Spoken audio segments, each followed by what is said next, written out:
there's been so much misinformation about Rasta, and as time goes on, Rasta gets fuzzier and fuzzier to the mainstream world. And they have all these misconceptions about Rasta. And yet there's this reverence for Rasta, but at the same time there's no commitment to the ancestral history and culture that has brought this country.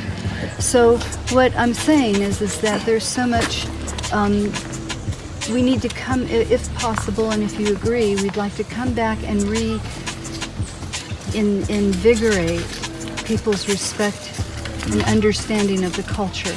Because the thing is, 5 years ago, 2015, the government is asking the question, who is Rastafari? Oh my goodness.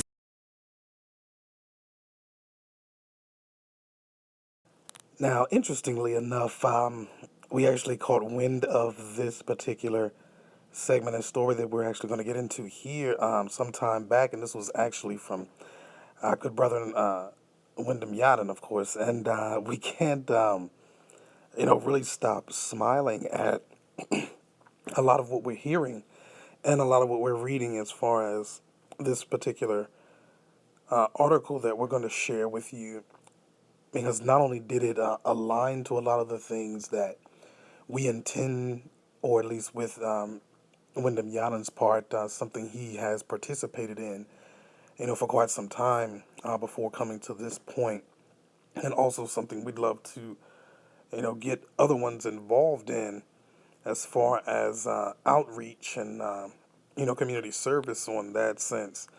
But just to say the least, it really was something that caught us on our heels, we should say, just to be completely honest about the entire fact. But it didn't surprise us as much as we thought it would, especially going through a lot of the report. But even so, and given within the time that we're living in now, it just really, begs a lot of questions which we had already sought to answer, and also start to really look at a lot more intently. And while we're actually here giving our own little dissertation of this particular article and this, I guess we can say, segment here of our own sharing with ones and ones, we'll have to really also share the prisoners' ministry, ones who may or may not have been able to go to Rastafari Groundation or spend some time, even as far back as the old LOJSociety.org days, there on the original site. Just a treasure trove of information, a treasure trove of a lot of pertinent skills development, things that were going on in the world at the time, on up until certain current days, world issues, local issues. We could, couldn't thank Wyndham Yadden and, of course, Sister Tid and the rest of the members of the LOJ Society from its beginning that got that site to its point, because I can't explain and share with ones how many, long days and evenings as well as the nights I spent, just going through a lot of that information. And really what allowed me to expand my own knowledge as far as I've been able. And for that, I truly, can say that I am extremely thankful. I am extremely grateful just for even having, those type of resources at my disposal at the time. Even so, given the technology was available, and certain ones, may or may not have been able to, attain, those type of resources. But all in all, they were there and available for ones like myself to actually pick up and sift through. And for that, I'm very thankful. And hopefully that message, of course, reaches to Yana. And even so, if it doesn't, I always will, remind him and, of course, all of the rest of the workers there at the LJ Society of that.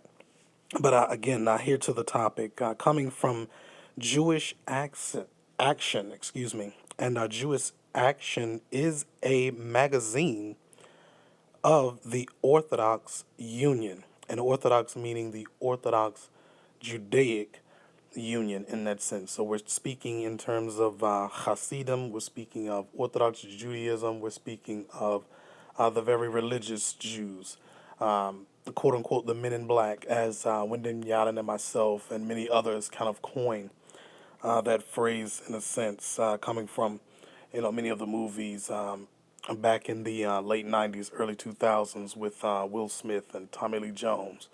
But here coming from this particular magazine, and this is, as I mentioned before, a report that actually circulates throughout the Jewish community, the religious Jewish community.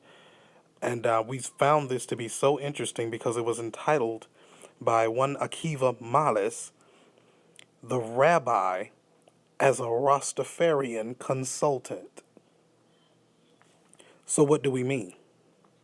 Let's go into that. Rabbi, we received a letter from a Jewish inmate who's worried that his blanket contains both wool and linen. What on earth is he talking about? Quote unquote. As a pulpit rabbi in Harrisburg, Pennsylvania, most of my appointments involve shul matters. Shul, a Hebrew word, and a Yiddish word for school. However, one of my scheduled meetings is completely different. On the last Tuesday of each month, I take part in a Pennsylvania Department of Corrections meeting. Our committee reviews the religious petitions filed by the state's diverse prison population. My role is to help the group better understand the requests from inmates identifying as Jews. As I see it, I accomplish several important goals at these meetings. Sometimes I'm able to assist remorseful Jewish inmates. I try to help others better understand Judaism. And lastly, I can build bridges with leaders of other faith communities. The usual committee meetings includes the group leader, a Protestant minister, an Islamic imam, me, the rabbi, a Wiccan priestess to represent all pagan groups, a Native American spiritual leader, a prison security officer, a food services manager, a legal expert, and a corrections department administrator. Although my role is to help everyone better understand the requests related to Judaism, at a recent meeting I was able to provide a great deal of help with a Rastafarian related request. Toward the end of the meeting, the committee was taken aback by a request from a Rastafarian inmate. Until that point, the requests from Rastafarian inmates had always been limited to the following three matters. 1. Requests for a hair length exemption to allow the growth of dreadlocks, generally granted for inmates who have shown sincere commitment to their Rastafarian faith. 2. Requests for a no animal products diet, i.e., vegetarian, generally granted for inmates who have shown sincere commitment to their Rastafarian faith. 3. Requests to wear a large knit hat, aka a crown, over one's dreadlocks, always denied, as an inmate can stow all sorts of contraband under there. At the date's meeting, however, a Rastafarian related request had come in which no one had ever dealt with before. An inmate requested a diet free from all traces of vinegar, as he claimed consumption of vinegar was a violation of the Rastafarian faith. The group was stumped. No one had been aware that consuming vinegar was a violation of the Rastafarian faith. Furthermore, if this was a genuine problem, how could the Department of Corrections realistically accommodate this faith-based dietary concern? In addition, since Pennsylvania's Rastafarian inmate population is so small, the state had not yet developed a relationship with a knowledgeable Rastafarian spiritual leader whom they could consult. How was the committee supposed to deal with this request? I found this situation fascinating. While reading the inmate's request more carefully, I noticed that he mentioned the biblical Nazirite vows a few times.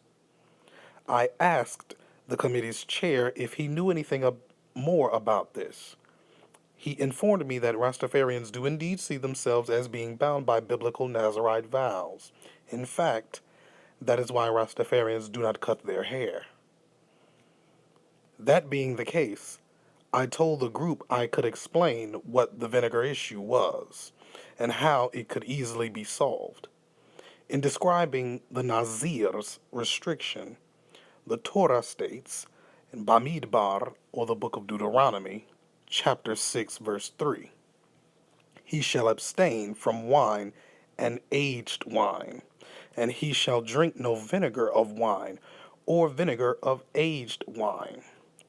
I explained that the Torah only imposes three prohibitions on the Nazir: one, having his or her hair cut; two, coming into contact with the dead; three, consuming grapes or anything derived from grapes. The Torah lists vinegar produced from wine as an example of consuming something derived from grapes. I suggested that this inmate did not fully understand this.